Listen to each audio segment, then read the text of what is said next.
é poder.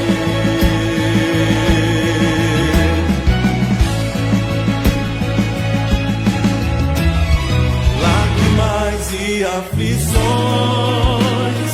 não poderão impedir a palavra que vence o mundo e a morte.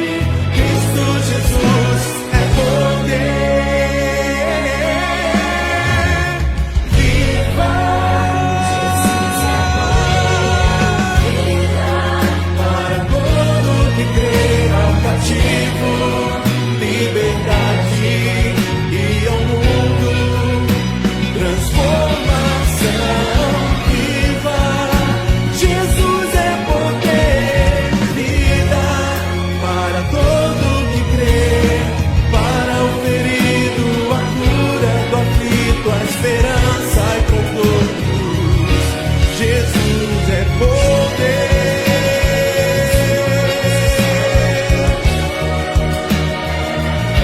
Jesus é poder.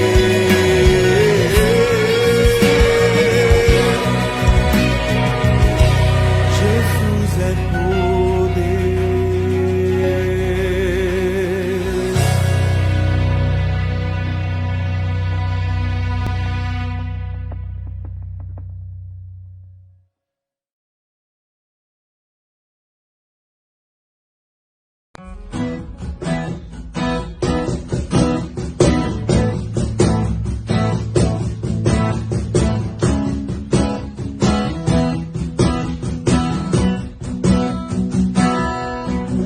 Sou grato por tudo que tenho, tesouro maior desse mundo que foi dado como herança eterna, maior prova de um amor tão profundo. Vida, alegria em todo tempo.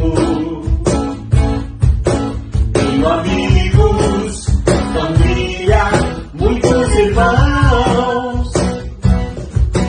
Foi Jesus, meu amigo verdadeiro. Fez tudo ao me dar a salvação. Louvarei ao Senhor em todo tempo.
dia, meus amados irmãos, graça e paz. Espero encontrá-los bem. Espero que a boa mão do Senhor esteja com vocês, que vocês tenham tido uma semana abençoada, uma semana abençoadora em nome de Jesus. Nessa manhã eu vou continuar nossa exposição do livro de Gênesis e eu quero estudar com os irmãos sobre o padrão de excelência de Deus. Interessante a gente pensar nisso. Tudo que nós fazemos, nós buscamos ser excelentes. E isso é muito bom. No entanto, o grande questionamento que nós fazemos é: quando se trata das coisas de Deus, nós realmente fazemos o que Ele espera ou o que nós esperamos ser excelentes? Essa pergunta não é nova. Pelo contrário, ela é bem antiga e remonta lá nos idos de Gênesis, conforme nós vamos ver aqui em Gênesis 4 e 5.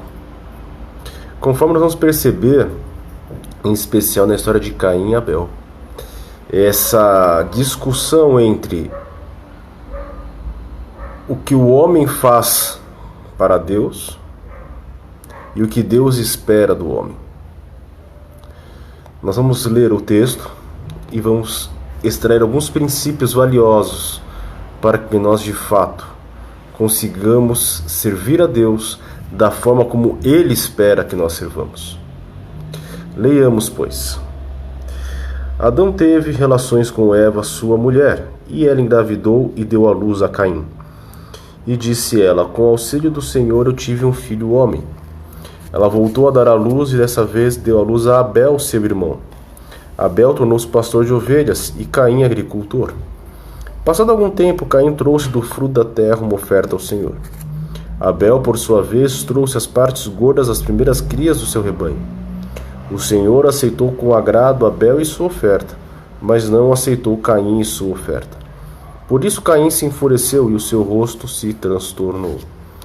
Antes da gente pôr o texto, uma coisa é necessária que nós entendamos. Até este momento, Deus ainda não havia se revelado ao homem para manifestar como ele gostaria que os sacrifícios fossem feitos. Como que as ofertas deveriam ser feitas. Então aqui a gente tem o primeiro exemplo, o primeiro sacrifício a Deus. Quando Caim oferta suas frutas, o fruto da terra, e Abel oferta o seu sangue, e Deus recebe a oferta de Abel e não a de Caim, Deus está estabelecendo um padrão. Deus diz: é assim que eu quero que seja. Abel, muito contente com o seu sacrifício aceito, mas Caim fica extremamente transtornado. Aqui há o problema. O erro de Caim não foi a rejeição à sua oferta. O erro de Caim foi Caim não ter se arrependido e ter ficado transtornado com a negativa do seu ato de sacrifício. Quantas vezes nós agimos da mesma forma, não é? Nós queremos ser abençoados, nós queremos fazer as coisas para Deus, queremos fazer as coisas do nosso jeito para Deus, fazemos errado, e aí quando as coisas não acontecem como nós queremos, nós ficamos revoltados. E nós dizemos: Deus não existe, ou Deus não está aqui, ou Deus não me escuta. Nós somos mais parecidos com Caim do que nós imaginamos. É muito fácil nós, quase 3.000 anos depois disso tudo, ou mais tempo, nós de olharmos para Caim e condenarmos: olha, Caim foi um péssimo homem porque ele não entendeu que o sacrifício deveria ser sacrifício de sangue. Não é isso.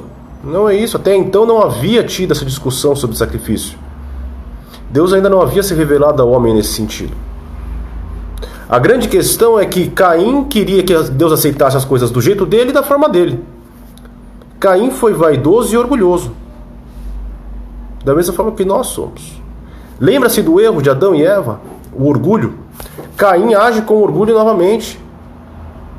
Aqui é a prova cabal de que o pecado transmite desde Adão até hoje. O homem, no seu pecado, ele nasce orgulhoso. Ele nasce falho. Ele nasce querendo servir a Deus do seu jeito. E quando ele não consegue servir a Deus, o que ele faz? Ele cria um Deus ao seu modo. Essa é a cultura do homem. Um Deus a quem ele possa dominar. Um Deus que não interfira na sua história, no seu modo de viver. Esse é o Deus do homem. Esse é o Deus da humanidade. Um Deus que não me confronta. Um Deus que aceita qualquer coisa. Mas Deus é santo e Ele estabelece padrões. Deus é santo e diz, eu não aceito qualquer coisa. Deus é santo e diz, sede santos porque eu sou santo. Ele interfere na nossa história. Ele interfere na nossa vida. E Deus olha e fala, eu quero sacrifício de sangue. A postura correta de Caim deveria ter sido, Senhor, me perdoa, e de hoje em diante eu farei sacrifícios de sangue.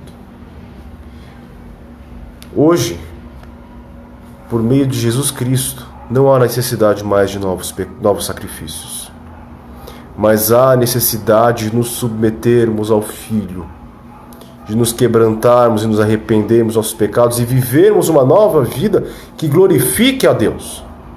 Uma vida baseada e fundamentada no Filho. Mas nós insistimos em agir como Caim. Nós ficamos revoltados e dizemos, assim não, eu quero fazer do meu jeito, da minha forma.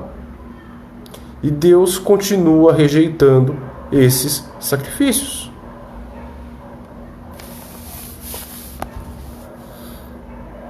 Meus filhos, entendam com muito carinho o que eu vou dizer para vocês. Deus não está preocupado com as suas ofertas. Deus não está preocupado se você é a pessoa mais admirável aos olhos do homem. Deus está preocupado, sim, com o seu coração e com a forma como você o serve. Um homem segundo o coração de Deus não é um homem que não peca, mas é um homem que, apesar dos seus pecados, ele reconhece a sua completa dependência de Deus. Ele se quebranta, ele chora, ele se arrepende e começa de novo.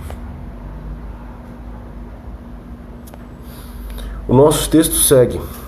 Caim mata Abel, foge para uma terra distante, e ali ele estabelece uma nova descendência. A partir desse momento, o texto bíblico ele apresenta duas descendências distintas. A descendência de Caim e a descendência de Adão, fundamentada no seu filho Sete. E essas descendências, que elas estão previstas ainda no capítulo 4 até o capítulo 5, ela traz dois pontos que eu gostaria de apresentar para vocês. O primeiro, a descendência de Caim, ela é admirável aos olhos do homem. Ela recebe aplausos do homem. Olha só o que o texto fala a partir do versículo 17. Caim teve relações com sua mulher e ela engravidou e deu à luz a Enoque. E depois Caim fundou uma cidade, a qual deu o nome do seu filho. A Enoque nasceu Irade, a Irade a Meujael, e a Meujael Matsuel, e Matsuel a Lameque. E Lameque tomou duas mulheres, uma chamava Ada e a outra Zilá. Ada deu à luz a Jabal, que foi o pai dos que moram em tendas e criam rebanhos. O nome do irmão dele era Jubal, que foi o pai de todos os que tocam harpa e flauta. Zilá deu à luz a um filho chamado Tubal-Caim, que fabricava todo tipo de ferramentas de bronze e de ferro. Você percebe? A descendência de Caim, foi o pai dos pastores, o pai dos que habitam em tendas, o pai dos que tocam flauta e lira e música, o pai dos que mexem com bronze. Coisas que aos olhos do homem são elogiáveis, admiráveis. Eu não estou dizendo que ao cristão não cabe buscar a excelência naquilo que ele faz, não é isso. O que eu estou dizendo é que o principal objetivo do homem, quando ele segue a descendência de Caim, é receber aplausos do homem. É por isso que a gente ouve tanto nos filmes e séries de televisão, nas novelas: olha, o importante é o legado que você deixa. O importante é o que os seus seguidores, o que vão falar de você no futuro. Essa é uma preocupação carnal. Ah, pastor, mas não é legal o que os outros vão falar de mim no futuro? Sinceramente, essa não tem que ser sua preocupação. E eu já vou falar sobre isso daqui a pouco. Mas o que eu quero dizer agora nesse momento é: o homem, segundo a descendência de Caim, ele está preocupado com o que o homem pensa dele. Ele está preocupado em embarcar o seu nome na história como a mente mais brilhante que já existiu, o líder mais influente do século XXI. E aí que tem um problema sério quando nós não entendemos a questão da igreja. Uma igreja que está afastada do caminho do Senhor, ela está preocupada em ser a maior igreja da cidade de São Paulo, a maior igreja, a igreja mais relevante. No fundo, o que tudo nós queremos é receber os aplausos dos homens, como toda a linhagem de Caim. E infelizmente, esse caminho leva à morte, porque ele está longe de Deus. O que a linhagem de Adão e Sete ensinam é que Deus busca não aplauso de homens, mas que se ande com Deus. Olha só o que fala o versículo 24 do capítulo 5. E Enoque andou com Deus, e já não foi encontrado, pois Deus o havia arrebatado. Adão tem novamente relações com Eva, sua esposa.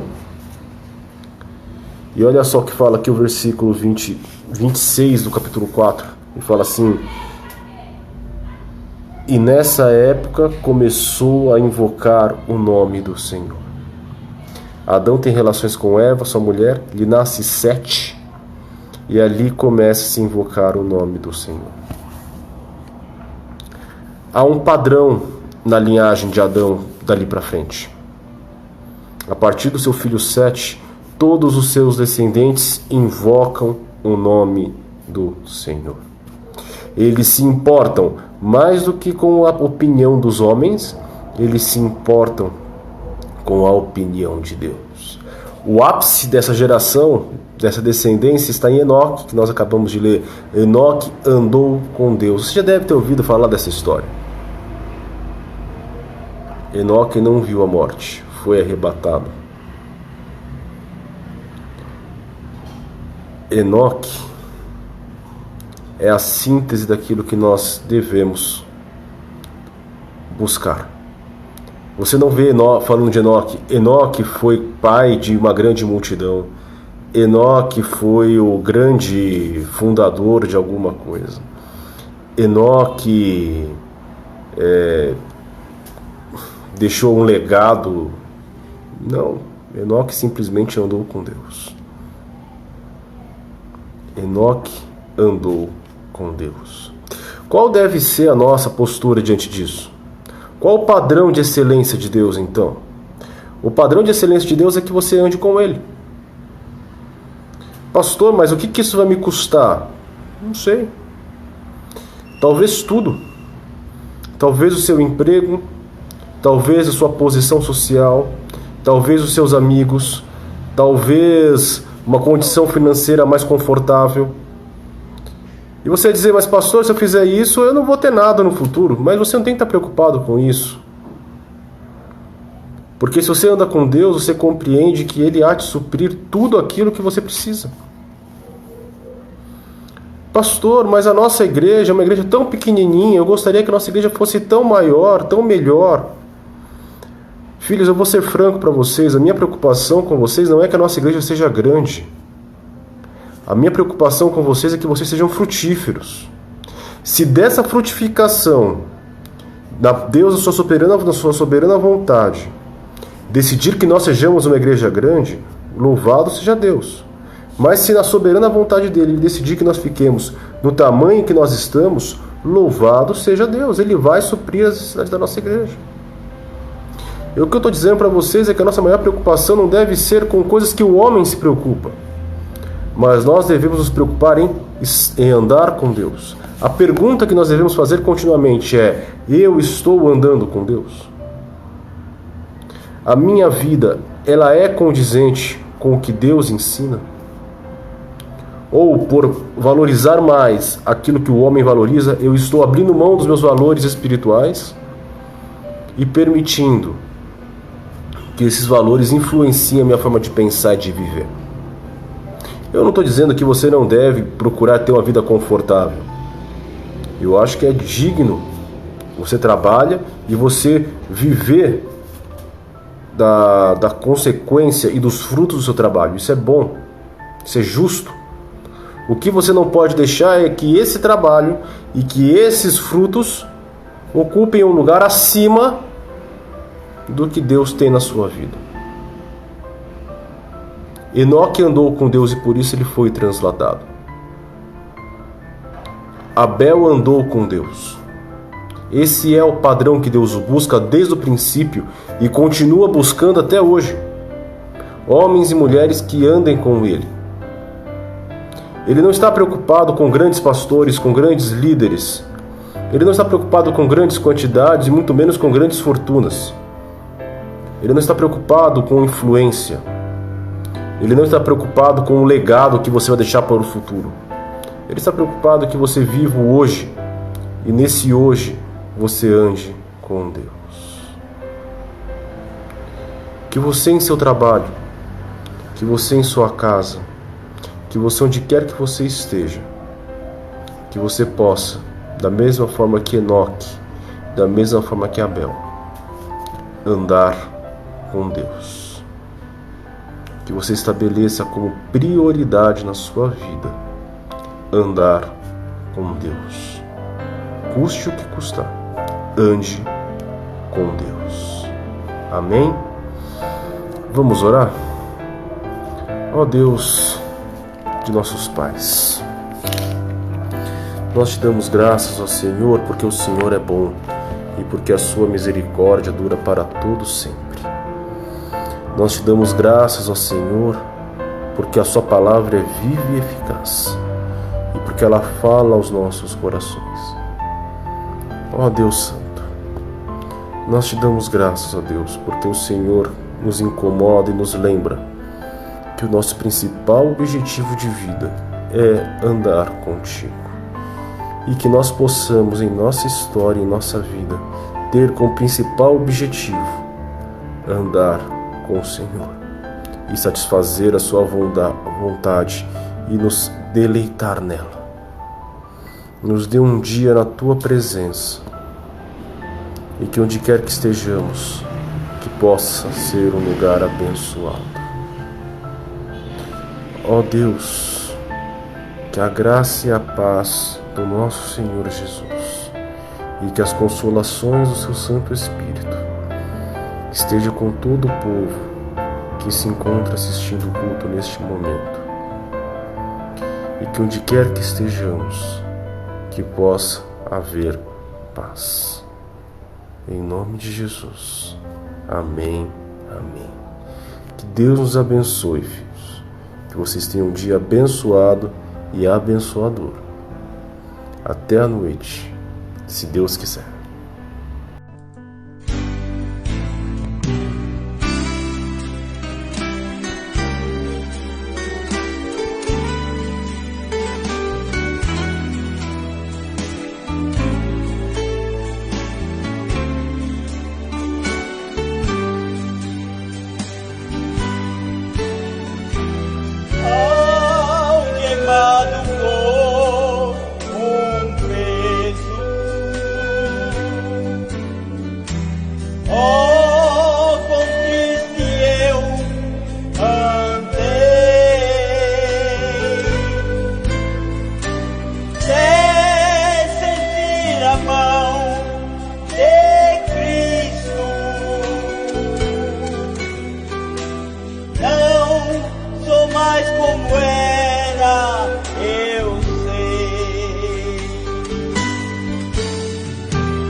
aceitei a Cristo e senti seu terno amor. Tenho achado paz em vida, pra sempre cantarei em teu louvor. Tocou-me, Jesus, tocou-me, de paz ele encheu meu coração.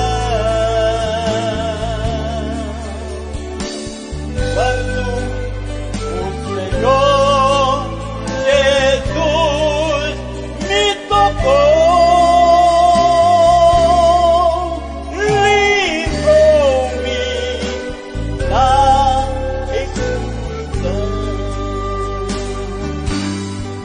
Cantem comigo, irmão. Tocou-me, Jesus, tocou-me, de paz ele encheu meu coração.